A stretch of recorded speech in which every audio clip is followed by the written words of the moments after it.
एक गंभीर आरोप पूर्व पार्षद राजेश गुप्ता ने शासन पर लगाए हैं। उनका कहना है कि जब जब उन्होंने इस बड़े भ्रष्टाचार के खिलाफ आवाज बुलंद की है, तब तब उनके खिलाफ कोई ना कोई षड्यंत्र सामने आया है। उन्होंने इसकी जानकारी प्रेस वार्ता कर साझा की, जहां कई नामों को उन्होंने उजागर किया है। राजनांदगांव के पूर्व पार्षद राजेश गुप्ता ने एक बड़ा आरोप लगाते हुए अपने ऊपर हो रही कार्रवाई को षड्यंत्र बताया है। उन्होंने कहा है कि मैं जब भी इस भ्रष्टाचार के खिलाफ आवाज बुलंद करता हूं, तब तब मेरी आवाज को दबाने की कोशिश की जाती है।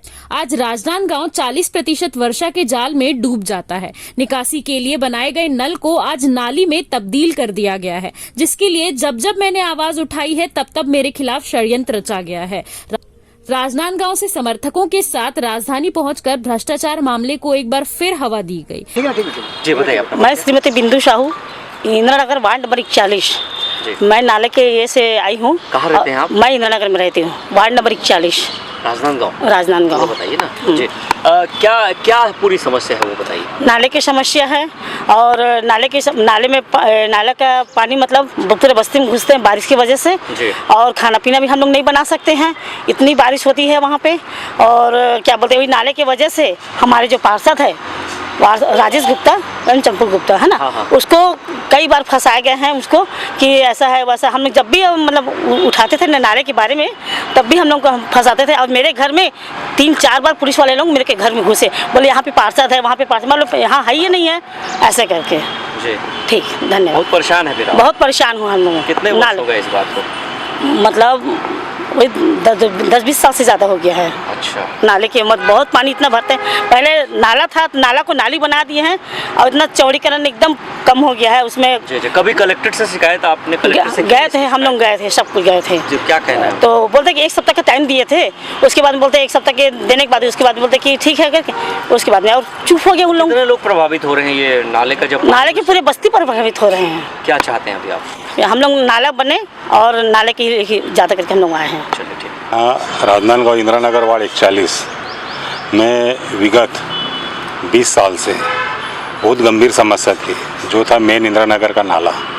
वो नाला जो है लगभग 5 किलोमीटर की आबादी से पूरा घूमते हुए पुराना नया बस स्टैंड, सदो नगर, स्टेडियम चौक, राजीव नगर, बसंतपुर, इंदिरा नगर, हॉस्पिटल एरिया होता हुआ पूरा पीछे से पानी निकलता है।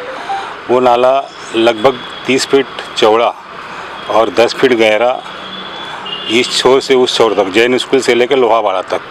उसकी खुदाई 2007 में मेरे यहाँ की माताजी जब पार्षद थी, श्रीमती शिवकली देवी गुप्ता, उस समय उन्होंने उनका खुदाई करवाया था। इस समय इन्हीं राजनांदगांव नगर निगम के इंजीनियरों ने और अधिकारियों ने नाप जोख करके उसकी खुदाई करवाई थी। खुदाई होने के पश्चात हमारा कार्यकाल जब समाप्त हो गया, उसके बाद 2018 में मधुसूदन यादव जी महापौर थे। उनके कार्यकाल में अशोक पंजवानी जी वहाँ के पार्षद थे। डॉक्टर रमन सिंह जी ने अधोरचना मद से उस नाले के विकास के लिए और अन्य विकास के लिए लगभग राजनांदगांव विकास के लिए 30 करोड़ रुपए की स्वीकृति उन्होंने किया था। उसका टेंडर हुआ था 1/3/2018 को। जब उसका नाले का टेंडर हुआ तो उसका टेंडर का ठेका अरविंद शर्मा ठेकेदार को मिला था। उन्होंने 2 महीने के अंदर में थोड़ा दूर तक नाला बनवाया, लगभग 30 फीट चौड़ा और गहरा बहुत कम था। नहर नाली बना दिया गया। नालियाँ पूरे नीचे थी और नाला पूरा ऊपर है, और उस नाले के अंदर में ना एक ठोक तार का टुकड़ा है, न राड़ है, न लोहा है, कुछ नहीं है। और जहाँ से नाली छूट गई थी, जहाँ से नाला छूट गया था, इस कार्यकाल में उस जगह पे प्लेट लगवा के शांतिलाल कोठारी, राजेन गोलछा, राजेन मोटलानी, आशीष पटेल, इन लोगों ने उस पर प्लेट लगा के अतिक्रमण करके कब्जा कर लिया है। इसकी शिकायत रमाबाई गडेरिया पड़ोसी है, जो वहाँ की जिनकी ज़मीन थी, उन लोगों ने भी उस समय किया था। 2021 से उन्होंने FIR दर्ज करवाया था, SP से मिले थे, कई बार सब जगह गए, लेकिन आज तक की कोई सुनवाई नहीं हुई।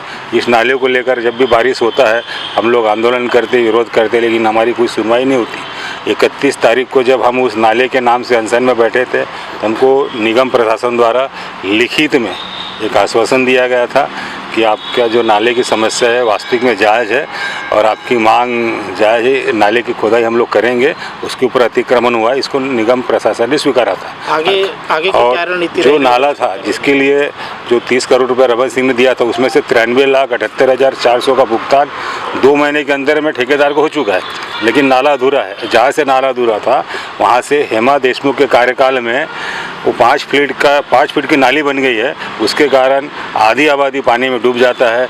जिला हॉस्पिटल है, मेन हॉस्पिटल है, शुक्ला हॉस्पिटल है, राजू नगर है, बसंतपुर है, पूरा ग्रामीण बेल्ट पूरा पानी में डूब जाता है। लोग 4-4 दिन तक अपने घर में खाना नहीं बना पाते, बच्चे लोगों के सामने में भूखे रहने की नौबत आती है।